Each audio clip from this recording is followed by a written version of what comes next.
spring break is next week.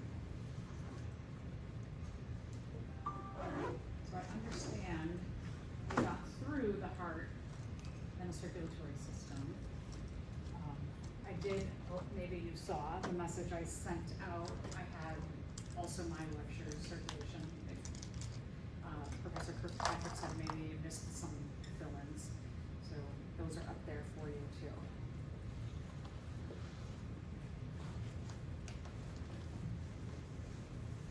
The lymphatic system. So one of the things about our body is that it is the majority of our body is made up of water. It's made up, any given cell could be 70 to 90% water. And one of the guiding principles in our body is that molecules move from high concentration to low concentration, or they diffuse across semi-permeable membranes. And water is constantly diffusing from inside to outside cells or vice versa.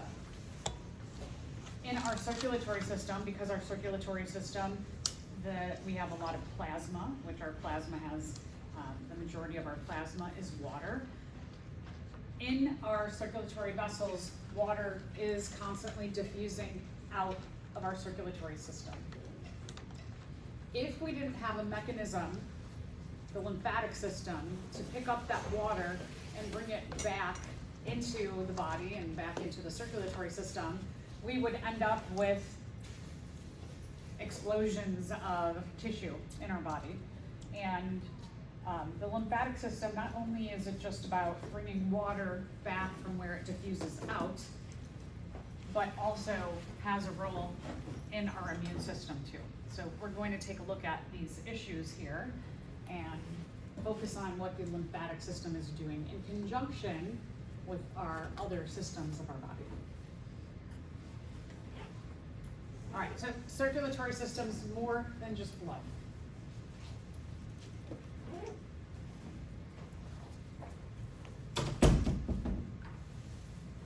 Usually when I do that, somebody's right after.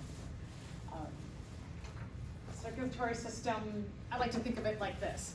If this is the circulatory system, the lymphatic system is like this. It's opposing it. It's right there next to it, so that when water diffuses out of the circulatory system, the lymphatic system can take it in and then distribute that water back into the circulatory system. So, lymphatic system, one, it is a system of vessels, of different kinds of tubes, just like your circulatory system. We have them throughout our entire body. We have lymph nodes, where the lymphatic system gets its name from. The lymph nodes house lymphocytes, which are kinds of white blood cells, which function with our immune system. So you see this connection between, again, circulatory system and lymphatic system. And then you have the lymphatic system with the immune system. And then the immune system, we'll talk about how those, many of the cells of the immune system flow through your circulatory system. So all of these systems are super intertwined and working together like a perfect factory. And then we have other lymphocyte-rich tissues, like the tonsils, for example.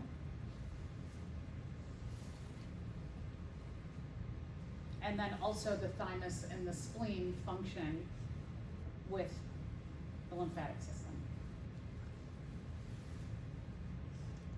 So these are the main jobs of our lymphatic system.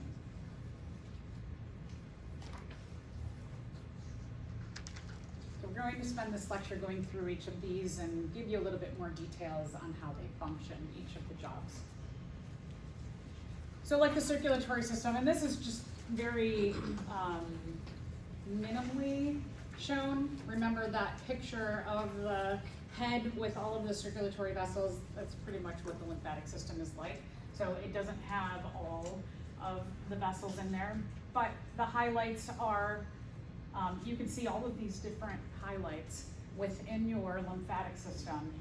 And the one thing that I like to always point out, and especially as we get into the immune system, and this has such a relationship with the immune system, is that anywhere you have a portal to the outside world, like your ears, your eyes, your nose, your mouth, your urogenital system, where you have more sweat happening, where you're releasing like sweat, you have a lot of these lymph nodes around places where you might sweat more in the main trunk of your body, and especially then also in your urogenital system. So anywhere you have portals that open up to the outside world, you are going to have a greater presence and need for the immune system be paying attention. So that as you're, like even just sweat, that in your underarm area, as you are releasing sweat, which helps us to maintain our body temperature and keep us cool, that as you're opening up those pores, you could have something from the outside world sneak its way in. So that's why we have a lot of lymph vessels, especially we have a lot in the head, because we have a lot of portals that open up to the outside world. When you go to the doctor and you, if you're sick or even if you're healthy, right, what does the doctor do? One of the things they do is they feel around in here. The reason why they're feeling around in here is they're seeing if you have any swelling of those lymph nodes within your head and neck area. Yeah, you can kind of, you have some major ones that they can say like, oh, yeah, you sick? Have you been sick lately? I can feel a little swelling in here. Other places, you have a lot, you can see this is a great example, that in the underarm area, you've got a lot of them. Around your belly button, around the breasts, you have a lot of, and then it doesn't go down and show you, but you have a lot in your urogenital system too. Okay, so back to functions. The first function of the lymphatic system is when that water diffuses out of the circulatory system and even out of other cells of your body, the lymphatic system is going to take that water in a high concentration outside of the lymphatic system to low concentration inside, and so that diffuses in, and then it's going to return it back into the bloodstream, so we keep this flow of water continuous throughout our body. So you have blood capillaries all over your body, right? We have those little tiny capillaries all the way to the tip of our nose. Every cell in our body is in contact with the circulatory system. Therefore, every cell in our body is going to have some kind of contact, or the circulatory vessels are going to have contact near those cells with the lymphatic system. Not only do you have circulatory capillaries, you have lymphatic capillaries that are working together. Because water is so tiny, just 2 hydrogens and an oxygen, you have to have the ability of water to diffuse across the membranes of the lymph capillaries. So they are very, very thin, just like our circulatory capillaries are very thin to allow for the exchange of gases, which are very small, carbon dioxide and oxygen and water across, and other tiny nutrients. So are the lymph capillaries. They are very, very thin-walled and small.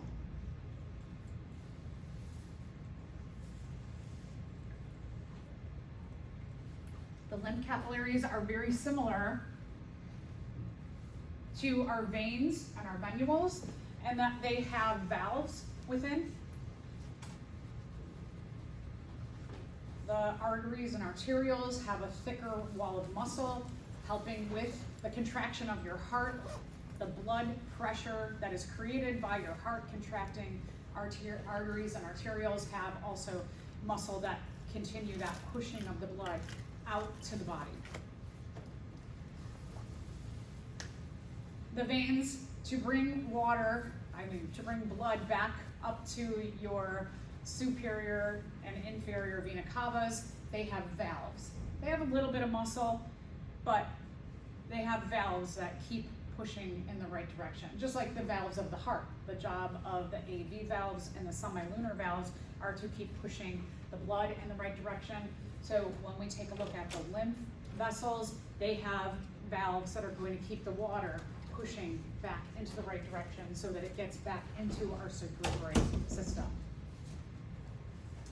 Big thing is that we don't want water, especially dead ending, like down into the tips. Oh, my shoes are very dirty. The tips of my feet, the tips of my toe, or my fingers, these are fingers, not toes. We don't want water accumulating, especially think about the way that we are most of our life, right? We're standing or we're sitting. So gravity is going to pull those things down, like especially when you have these come off the trunk of our bodies, the legs and the arms, that you could get a pooling because of just gravity pulling.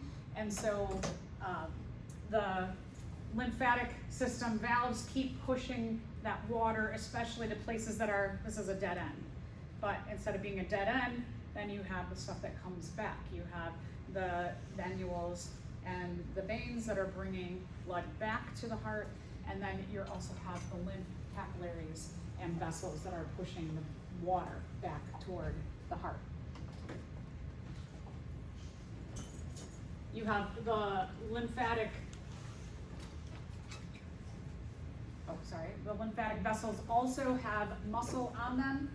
So in addition to having those valves, there's some contraction to also keep water moving back toward the heart. And this is very important also in addition to having the valves, because they're fighting against gravity, right? If we have our arms are usually kind of down or like this, it'll keep that water flowing back this way, help with the squishing of the muscles, the contraction of the muscles, and the movement of the valves, and same thing from lower body. So here you can see a nice simple diagram that shows you some capillaries, a venule, an arteriole, and then in the middle also you have the lymph capillaries. The illustration here is showing you flow of blood, but also showing you water diffusing out. That you have water diffusing out, and then water diffuses back into the green, which is the lymphatic capillaries. Okay, so this is a picture, this is a disease called elephantiasis. This is caused by a parasite. Specifically, it's caused by a roundworm, a nematode. These little tiny worms are delivered via mosquitoes. You get bit by a mosquito. It's not common in our area of the world, so you can get bit by a mosquito, and when the mosquito pierces into the skin, it slips in this nematode, this little tiny parasitic worm, and then those worms, they like to make a home in our lymphatic vessels, and they scar the lymphatic vessels up. So you get scarring here, and then the water can't be returned, so you get a pooling of water. This is what their little roundworm looks like. There are different species. This one, for example, is called Wuchereria bancrofti. There's other Wuchereria kinds of nematodes as well, and then there's other nematodes, again, carried by mosquitoes in tropical locations.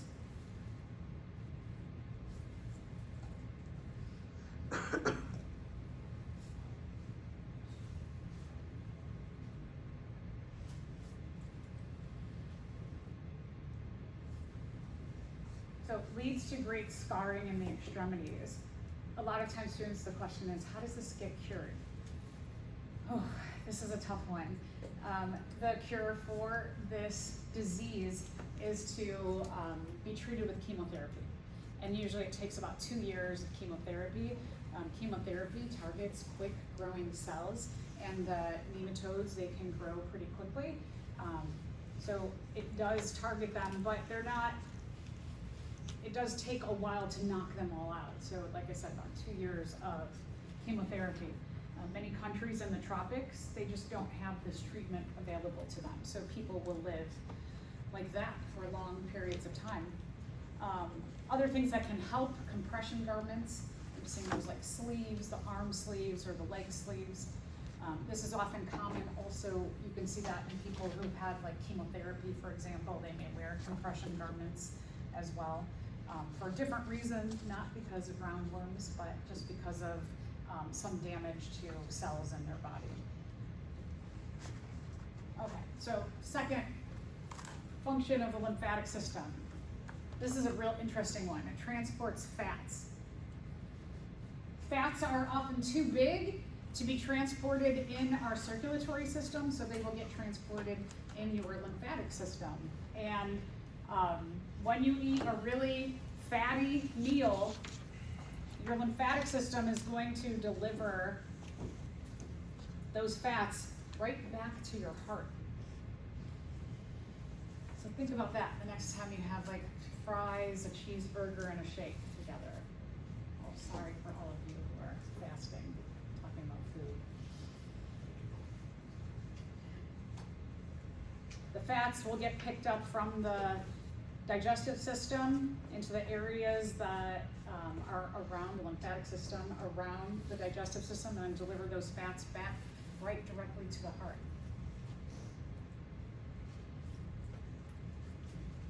So this is kind of an interesting one to think about, like how is this relationship forming between a system that generally works most closely with the circulatory system and the immune system, but now it's got to function with the digestive system as well. So a lot of these systems, they don't just do one particular thing, is they may have little jobs just because of the weird evolution of the tissues within the systems, is that they may have little tiny jobs for other systems as well. The fats are delivered into the vena cavas, into the superior anterior vena cava up top, and the posterior or inferior vena cava on the bottom. And then remember that fatty blood then goes right into your heart.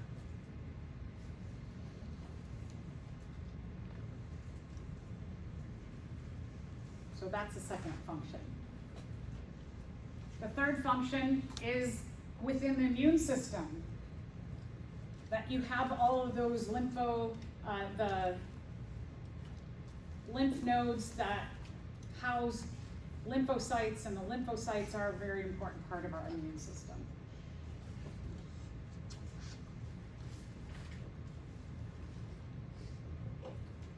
So defense against, and this is very general, I know in this class we often don't go into the major details. Defense against invaders, I have, for example, bacteria and viruses, but certainly it could be a fungus, it could be a nematode, it could be a protist, so it could be a wide variety of foreign invaders. We often think of bacteria and viruses when we think about foreign invaders. So these lymph nodes house many, like the lymphatic system, lymph nodes, lymphocytes, they all go together. And we'll get into a little bit more about lymphocytes in a bit. So anywhere you have a portal to the outside world, respiratory system, digestive system, urinary system, reproductive system. Do we need to go back?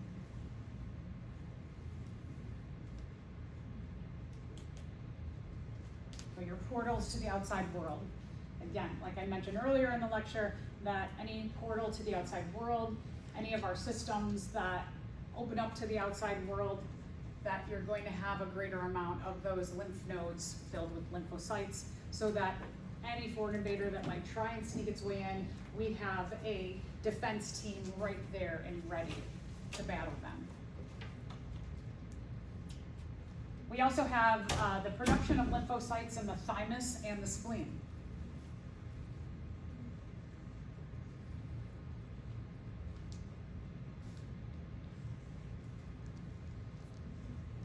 The spleen is a blood filtration system. The spleen, it will remove dead red blood cells. It will remove foreign invaders. It does a nice filtration of the blood. If you damage your spleen and you lose it, you can live without your spleen. We have our kidneys, which are also a different kind of filtration system. The spleen, one of the good things is that it does have an enhanced immune system function, but you just lose a little bit of that. Like if you lose your spleen, sometimes in car accidents, someone may, their spleen may explode and they have to have it removed. You just have a less of a immune system function in your body.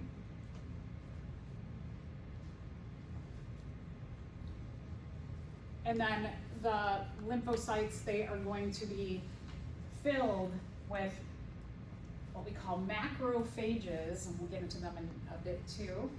Macro means big, phage means eater. They eat cells in your body. They can eat foreign invaders.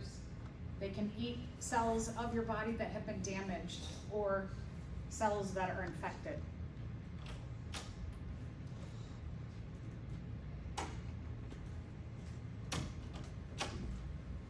So this is tonsillitis. Has anybody had tonsillitis? You had to get your tonsils out? Yeah, sometimes some of us just have predisposition to probably a lot of strep throat. Did you get a lot of strep throat when you were younger? I've only had it once. Oh, interesting. Years ago. Okay. Yeah, I used to get strep throat like every few months.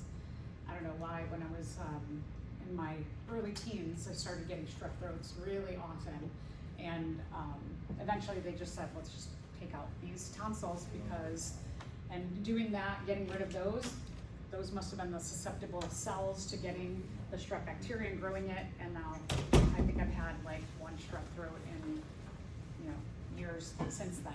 So some of us are just more susceptible to certain kinds of, you can see there's probably strep bacteria that are growing on the tonsils. Mumps. So with the kind of interesting topic in the news is that measles are popping up around the United States. You all are probably pretty good about your vaccines, that if when you were younger got the MMR vaccine, the measles, mumps, rubella, which protects you against that. I've got it in the back of my head that I'm in an age group where they said I should probably get a new one, get that renewed. So it's another mumps, which is included in that MMR vaccine. It's a swelling of the lymph nodes within usually it's one side of the face. All right, so 4 is to filter old red blood cells. There's where that spleen comes into play. Other stuff, the breakdown of cells in our body, old cells can get filtered out through our lymphatic system as well.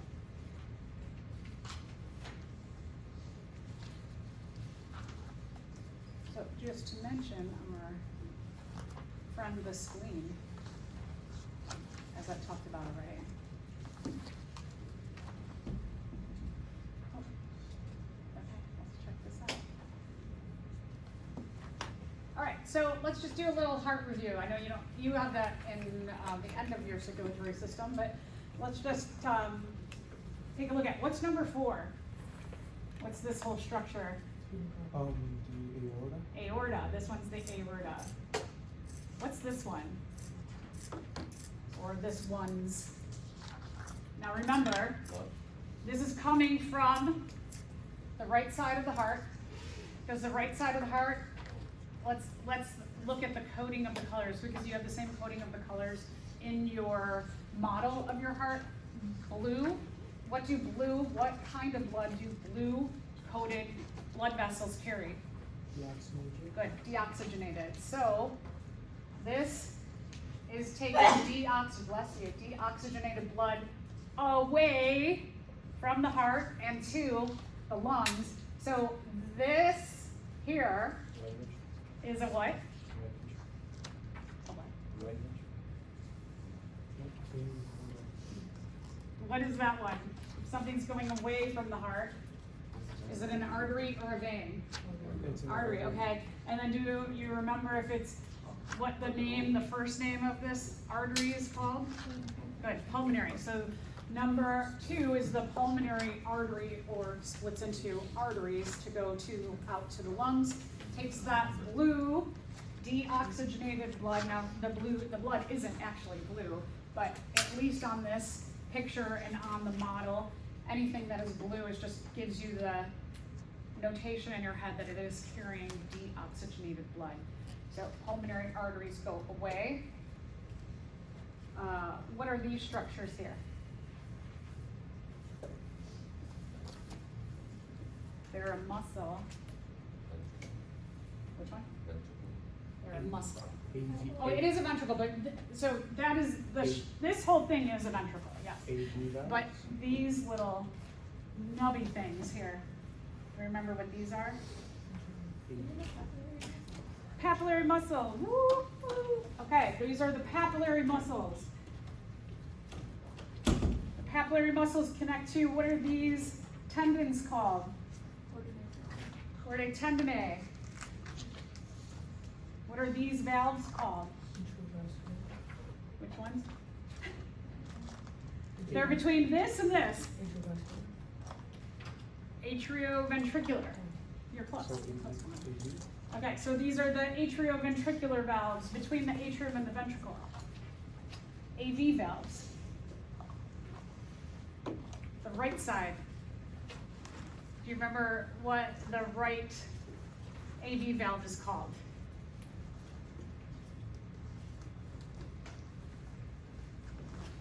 Begins with a T. Tricuspid, all right. Tricuspid AV valve. How about the left side? Bicuspid or? Mitral. Yeah, good, good. Bicuspid or the mitral. Excellent. Okay, okay, ready. We have some studying going on. I love it. Number 3, these half moon shaped valves. Semilunar valves. Very good. And then let's talk about these.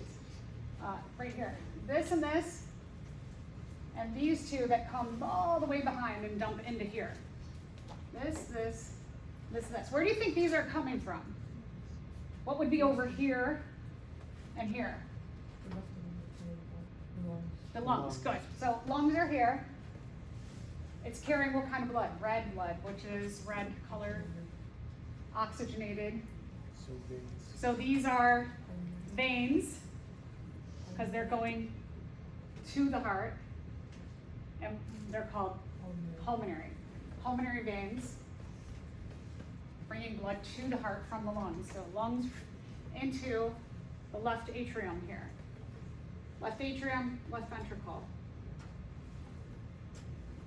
What atrium is this? Left. Oh, like, no, right atrium, right ventricle. Is that why you were making that face? Oh no, that was left. I was right. Okay, I was right. Okay, left, right? Okay, what is this one? The right atrium, right ventricle. I think we covered. And then, what's this?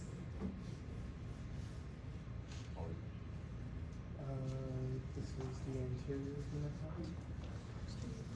Yeah, inferior vena cava. Good. Good. This one? Superior or anterior vena cava. What's this? The descending aorta. We also call it the dorsal aorta. Good. Very good. Descending or dorsal aorta. From, what's this? The aorta. Also the aortic arch. Good. Okay. So this would be good. I can see already some good reviewing going on. Every day, just go over the parts of the heart.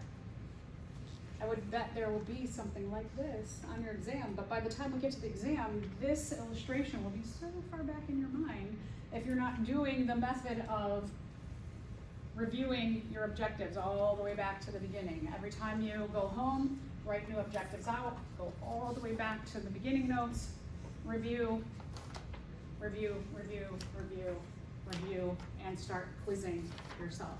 There's going to be a lot of illustrations that will help you in this unit, so make sure you're going over illustrations like that.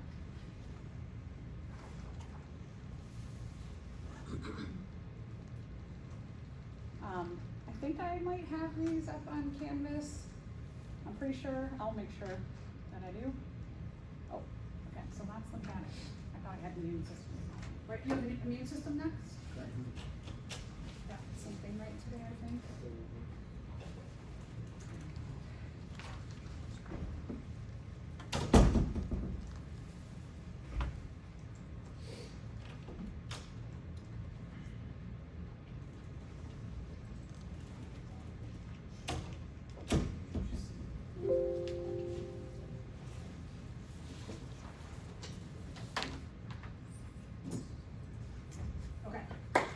let's talk about the system that defends us against invasion.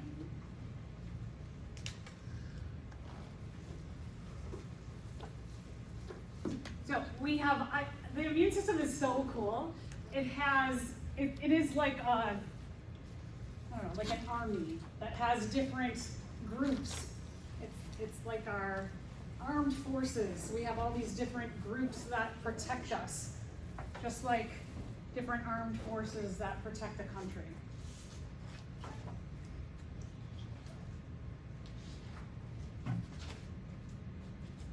Our first line of defense is called the non-specific external barriers.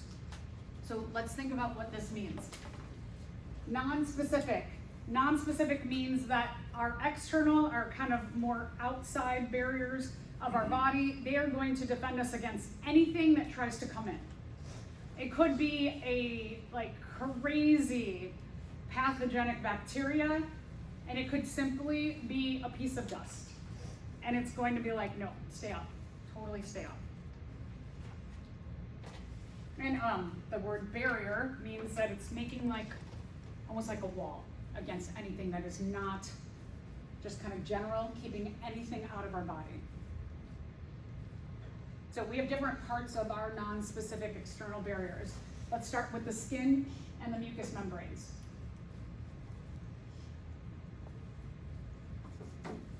Okay, so our skin. Your skin is actually layers and layers from like really active cells to, you get to the top layer, which is dry and dead. And the dry and dead skin actually has an important function. Let's think about when we grew bacterial plates. We've done that twice this semester already. And when we grow bacterial plates, we grow it on agar, which agar is, it's wet and gooey, and it has lots of nutrients within it. And that's a really great medium. It's how bacteria like to grow. Then we take that wet, gooey, nutrient-rich medium, the agar, and we put it into a warm incubator. And so we make an environment in which bacteria, fungus, protists, viruses can stick to, that all of those things thrive in. Our skin, our outermost layer of skin is the opposite of that. It is not gooey, right? Our outer skin is not gooey. It's kind of dry. And it's on the outside of our body, so it stays cooler than cells within our body. So it doesn't make for a good medium for especially bacteria, but again, like could be fungus and protists, and viruses have a harder time attaching to that dead skin. So lots of invaders that are out here in the air system, they don't have an easy time connecting to our skin. So skin, I know like in the wintertime our skin gets a lot drier because we don't have as much moisture in the air. And then we want to, of course, like moisturize our skin. You don't want it like constantly, you don't want to constantly be putting on moisturizer because that would actually attract things to your skin. And then it doesn't mean that something could get in your body from your skin, but what do we often do? We touch a lot, right? And some of the things that we touch a lot is like touch our arms, our hands touch a lot, and then what do? We touch our face a lot, right? So having like over moisturized skin is actually like kind of counterproductive. So you might want to put that on, you know, in the morning, take a shower, or at night, take a shower, or maybe when you get home and you're not out in the world, then that's like a better way of doing things with your skin. All right, mucous membranes. One of the things about all of these portals that we have to the outside world, whether we're talking about eyes, inside our nose, inside our mouth, inside our ears, our urogenital system, even like your belly button, places that have tubes, or I like to call them portals, like openings to the outside world. We have these kind of gooey mediums. And you think, wait, you just said that you don't want a gooey medium to attract stuff, but within these gooey mediums, the mucous membranes, they are packed with lymphocytes. So here's our connection where you have your lymph nodes and they can release lymphocytes into that gooey mucus. The mucus can then attack, like the lymphocytes can attack any foreign invaders or dust particles, anything, maybe smoke particles, toxins. They also have within that gooey medium, they are packed with lysozymes, which lysozymes are vesicles in our cells that have the ability to break down cell walls. And they often call it antibacterial, but lysozymes, they can really break down anything. So you have this gooey medium that on our end is filled with stuff that can attack and dissolve anything that comes in from the outside world. Also, in your nose, I mean, you can see the like hairs in your nose, but you also have microscopic hairs in your nose, in your mouth, in your throat, in your ears, in your urogenital system. You've got these little tiny hairs called cilia. And the cilia, just like the hairs in your nose,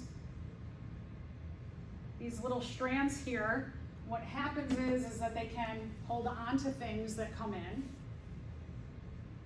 If your cilia, like I know we've all experienced it, you've probably experienced it over the winter already, where all of a sudden you start coughing, right? You get that like tickle in your throat, and you can't stop coughing until the tickle goes away. What has happened there is in your trachea, which goes down to your lungs, we have a lot of cilia lining our trachea and in the back of our mouth, the pharynx. And so if some kind of particle, whether it's a virus particle, a piece of dust, or bacteria, a protist, a fungus spore, whatever it is, when it hits that cilia, the cilia starts to vibrate. And any cilia, if it hits a bunch of cilia, they start to vibrate. And then you get that like response. Your response is coughing, right? Or if it's something like in your eye, all of a sudden your eye starts tearing. It tries to wash that out. That the response of these cilia vibrating is to like eject whatever's there to get it out, and your body's not going to stop until it's out.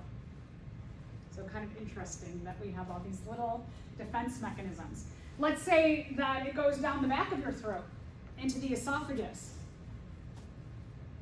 Well, you've got a whole system for dissolving things, which you have hydrochloric acid in your stomach.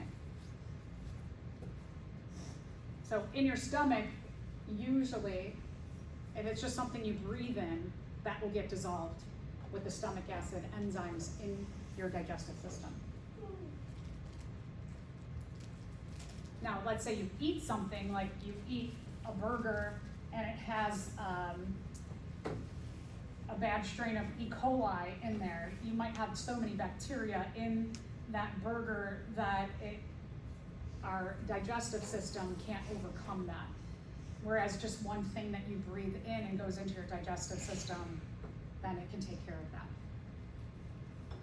that. Okay, so let's say whatever it is gets past our non-specific external barrier, our first line of defense. Then you have the second line of defense. It's still non-specific. So our second line of defense is still like, it doesn't care. It doesn't even know. Is it dust? Is it a piece of pollution? Is it a very terrible virus, bacteria, a spore from a fungus, a protist? So now we're going non-specific, internal. We're getting further. Whatever it was got past our external barriers. Now it's more inside our body. And we call this the innate immune response. And innate means like instinctual. That this is a part of your immune system that instinctually just knows like get rid of everything. Something got past our external barrier, so we're going to just get rid of it. So here's where many of your white blood cells come into play. Your leukocytes. We have all kinds of different white blood cells. So they all get many, many different names. They're going to do a lot of things. They're just going to get rid of something that is not supposed to be there. So it could be that they're getting rid of microbes. This term microbes, this doesn't just mean bacteria. Microbe includes any living thing that is not you. So it gets rid of microbes, dead and dying cells. When our cells are done or our cells have a mutation where it's noted that the mutation is so bad that we need to kill ourselves as a cell called apoptosis, that these leukocytes will get rid of those cells, or just cells that are old and are being replaced. Or you sprain your ankle, you get a bruise, you need to have somebody come and clean up that area and refresh that area. So all of these things with dying cells and renewing tissues, and then cellular garbage, any waste that is produced in our body from metabolic processes. So they do a lot of just like, they're kind of like an everyday cleanup. We have phagocytes. Phagocytes go around the body. Phago means eat. They just eat up things that they find in the body. They're specifically looking for anything that's not us. So it could be bacteria, which are a different species, could be anything, any foreign substance. So they see like a dust particle. They see waste from pollution. So they're going to eat up anything that just doesn't belong, whether it's living or non-living.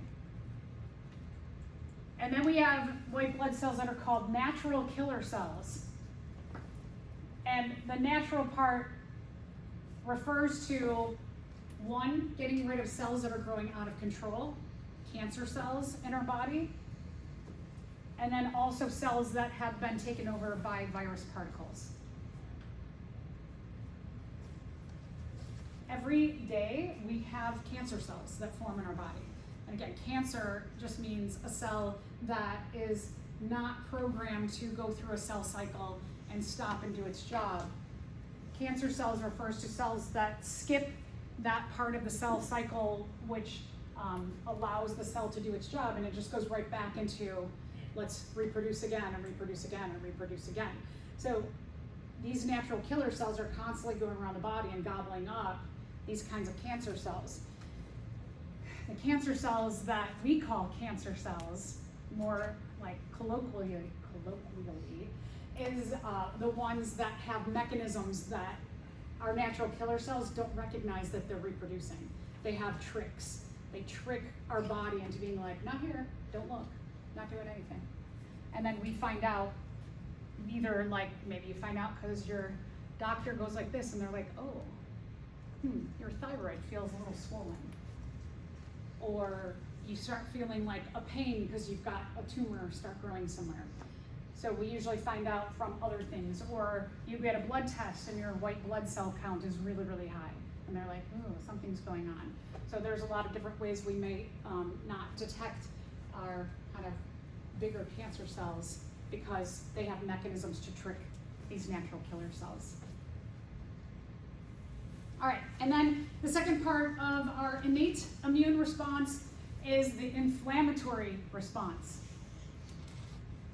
We are hearing so much about inflammation being something that causes us to age faster. There is so much research going on about this particular part of our innate immune response and trying to figure out why is inflammation that isn't for these things, like when you have an actual injury or you know, like your finger, you get poked by a splinter or something. Why does this inflammatory response, other than these, there's a lot of research that's being done, why does this go crazy on its own? So there's a whole field of research that is really, really important because they're equating this inflammatory response kind of doing its own thing or reacting to something in our environment with early death. So there you go. Here's another like really amazing, cool discovery opportunity out there. But our natural inflammatory response is when you have like a larger injury, you sprain your ankle, you have surgery, you get a giant bruise, or you cut yourself, or you get like a splinter. So these two things are going to cause whatever that area is to have a flooding of water into that area, and then with the water brings cells, and we'll go through this whole process. So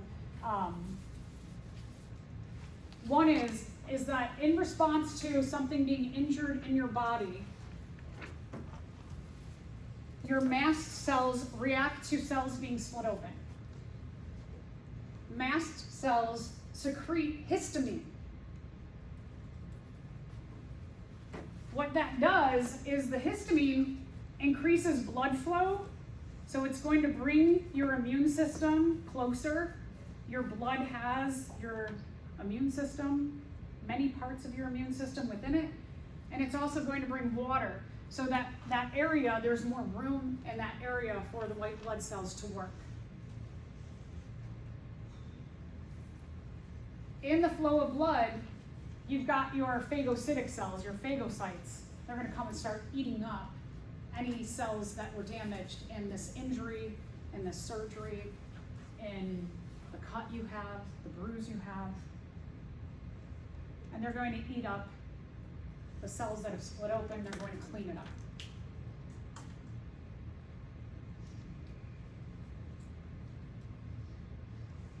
So let's say you get a splinter, and on that splinter, of course in this illustration, it's covered in bacteria. And so you've got a couple things that are going on here. One is that this little piece of wood, it has ripped open a whole bunch of cells. So you have cells that are going to need to be eaten up and taken away, all the parts of their insides. Within all of our cells, we have lysozymes. So when you get like a splinter or surgery or a cut or whatever it is, in your cells, some of those lysozymes can open up. Do we want lysozymes, the insides of lysozymes floating around in our cells? No, right? Because that would just start to dissolve everything around that area. So there's other things, other kinds of cellular waste that are in vesicles and vacuoles within our cells. So all that stuff that might get ripped open that's dangerous, that's usually held inside of like a vesicle or a vacuole, those things can be opened up and all the cells around it can be exposed. In addition, you might have bacteria that don't belong in that area. So when the cells rip open, the cells give off chemical signals like, hey, we just got ripped open. What those chemical signals do is in your blood, you have what are called mast cells, and the mast cells detect this chemical given off by any cells that have been ripped open, and in response, the mast cells start to release histamine into that area, and the histamine then triggers the blood vessels to open up wider, more blood to flow into that area, bringing more blood cells to that area, and then also more water to that area. So that you can see that if you're, blood vessel here, what can happen is that in that cell area, you get more water here than maybe down the road or down further in the cells where you don't have cells ripped open. So that water that goes into this area just makes more room for the mast cells to do their job and the phagocytes to do their job. So histamine, we'll come back to this because histamine, when you have allergies, what is a class of medication that you can take? Antihistamines, right? So histamine, let's remember that increases blood flow and water flow. When you take an antihistamine, what are you targeting?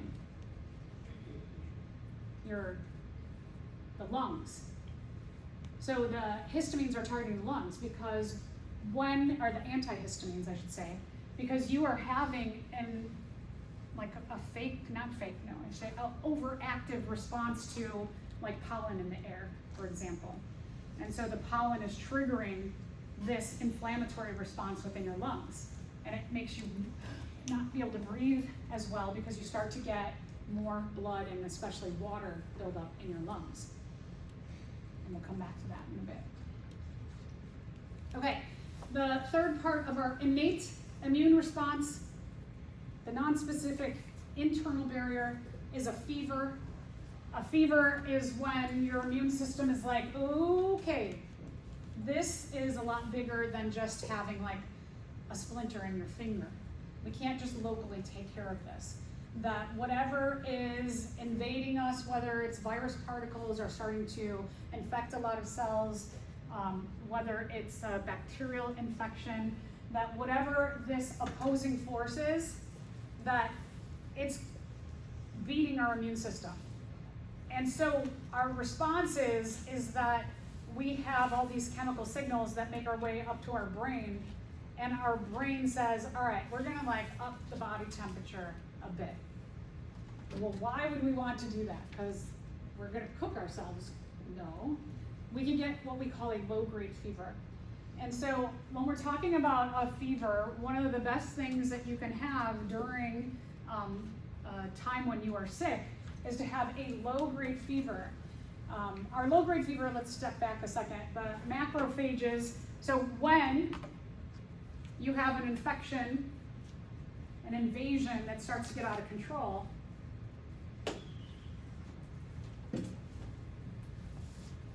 here's that phage. This kind of phage is called a macrophage. The macrophages are the big eaters. They're eating something that's a little bit bigger in size. When the macrophages, they start to really work, what they do is they give off a chemical signal that travels up to the brain. These are called endogenous pyrogens. They're going to tell the hypothalamus, who works with the pituitary gland, let's up the body temperature a little bit. And when you up the body temperature a little bit, it actually does two things simultaneously that are really beneficial when you have an invasion happening. So one thing is that when you start to heat something up, right, like water, you put a fire underneath water, and the water, you can see it starts to move faster, right? So just by principles of heat, we know that heat makes molecules move faster. So we up our temperature a little bit, a few degrees, maybe like 2-3 degrees, and that gives a little boost to our white blood cells, and it allows them to move faster through your body and to act faster. The other thing about bacterial growth is they are often very sensitive to temperature ranges, just like we are, right? We have a homeostasis. We want to live within a certain range.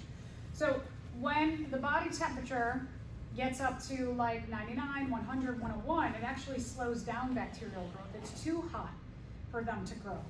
So these endogenous pyrogens that start off the jacking up of our immune system, it allows our white blood cells to work a little bit faster, and it slows down the invader. So it gives us a little bit, that fever gives us a little bit of an advantage. So here's the thing to remember. Low-grade fever, really, really good. You want to let it sit. I like to say, let it ride. So if you have a low-grade fever, you've got something between like a 99 and a 101, do not take a fever reducer, because what you're doing is this thing that your body's trying to do is give that boost to your white blood cells and suppress the invader. You're just taking that away. So low-grade fever, no fever reducer.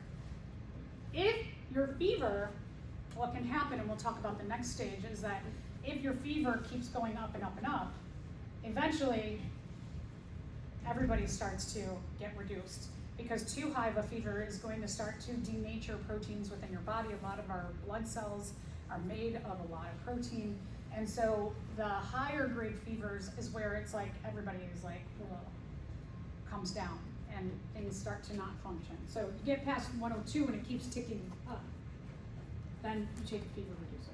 Do you have a question?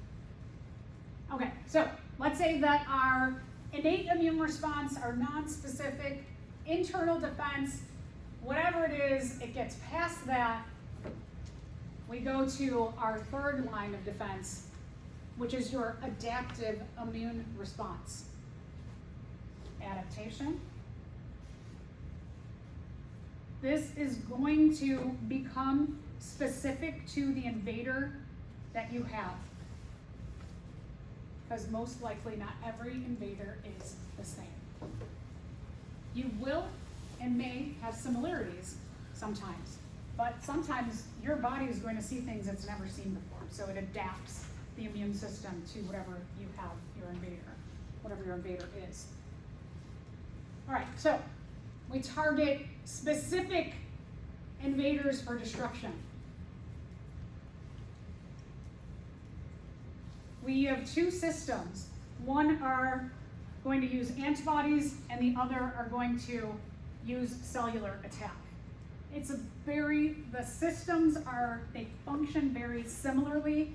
They do have a little bit of difference. So we'll focus on antibodies just because we'll focus on one example over the other, but you do have, depending on what kind of cell. Okay, so let's talk about the different teams that we have. So one team in your adaptive immune response are the B cells, the B lymphocytes, B for bone marrow, B for bacteria. So I like this one because it's BBB. It's called your humoral immunity. The humors, a long time ago, somebody said the humors are like the blood. B cell, bone marrow, blood, bacteria. The T cells, they differentiated in the thymus. These are more inside of your cells. Bacteria are often confronted in the blood. Cell-mediated, this is often virus-infected cells or cancer cells. So these are things that happen within cells, and the bacteria are usually found within the blood. All right, so let's take a look at this question. A microbe is trying to infect you. Which of the following represents the correct order for the lines of defense the microbe will encounter?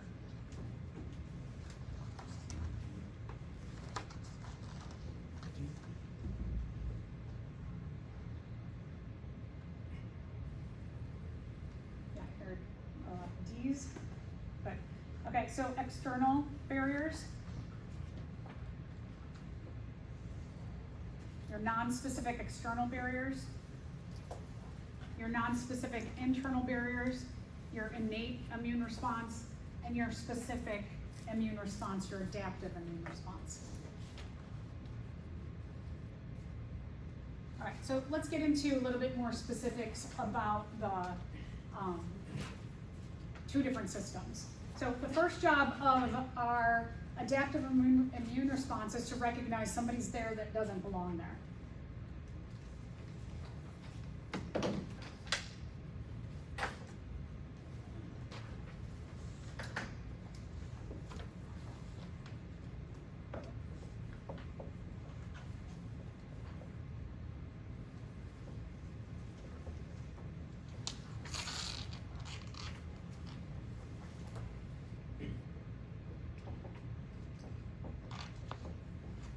Okay, so let's say we have here one of our cells, it's a lymphocyte, it's some kind of a phage, which anything that has phage in it means it's going to be an eater, kind of white blood cell.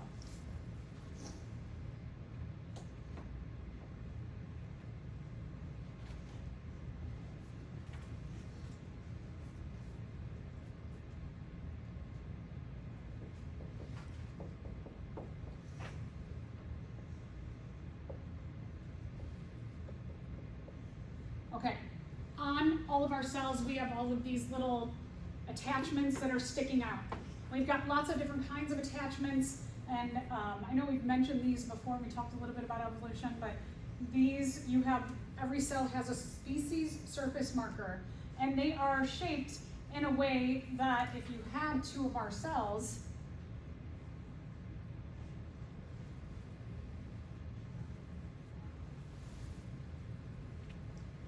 that these will fit together.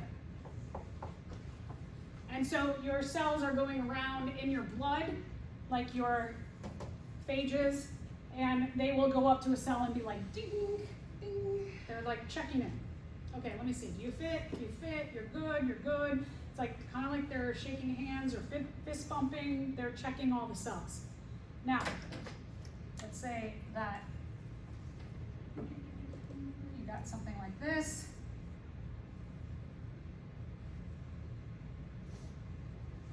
And that's its species surface marker.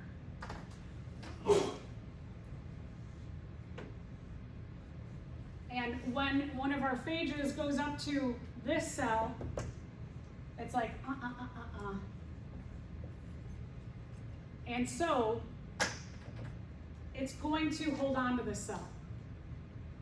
And we go through this process of making a specific way to hold on to it, called an antibody. If we're talking about a virus-infected cell or a cancer cell in our body, we use the T cell receptor system. If it's bacteria, we use an antibody. This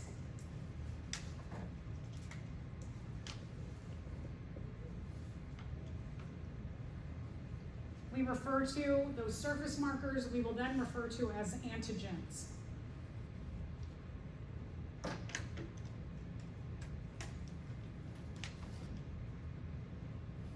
Here's a picture that you can see the fuzziness on the cell. You know, oftentimes in our textbooks, our cell surfaces look like this, nice and smooth, but really, our cells look like they're tennis balls.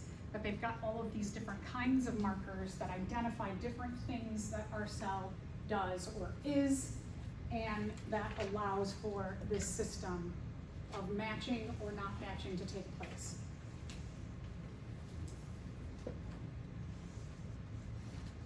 Okay, let me go back 1 second to feel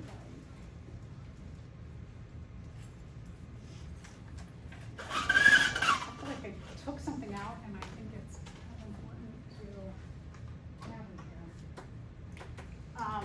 Okay, so B cells, bone marrow.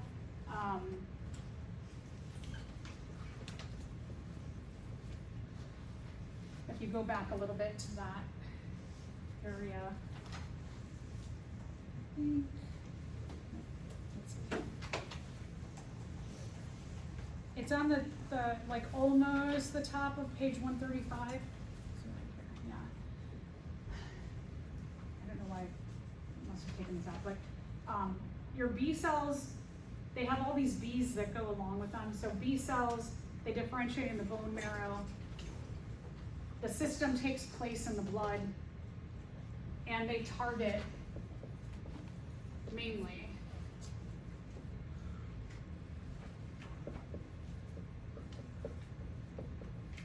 bacteria. So you got all those B's that go together, which is nice. It can also be things like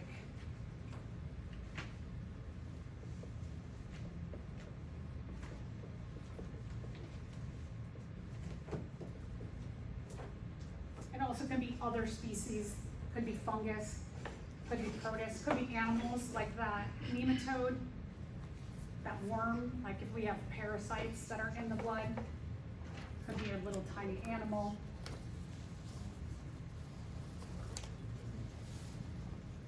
So that's the B. The T cells,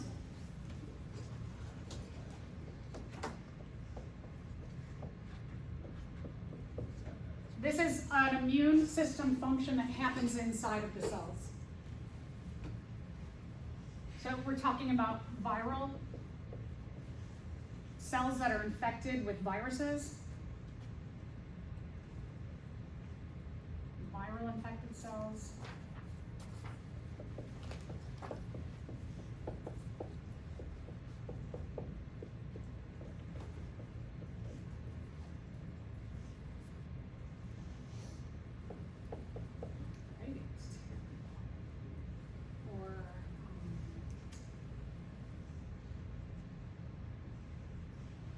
So those are the main targets.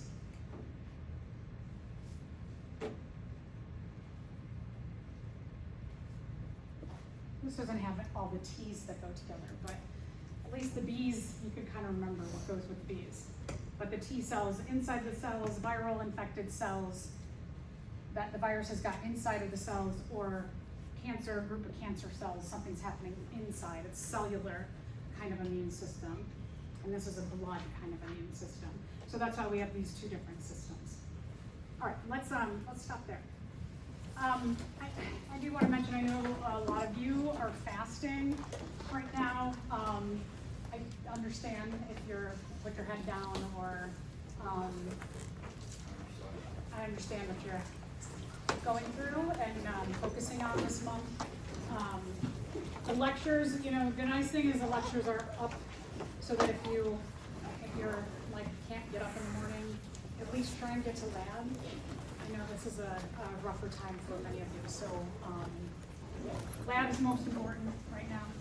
I know you gotta get through, gotta do all your reflection and your giving during March. But I just want to acknowledge that I understand. So let me know if you need anything or I can help in any way. Okay, so today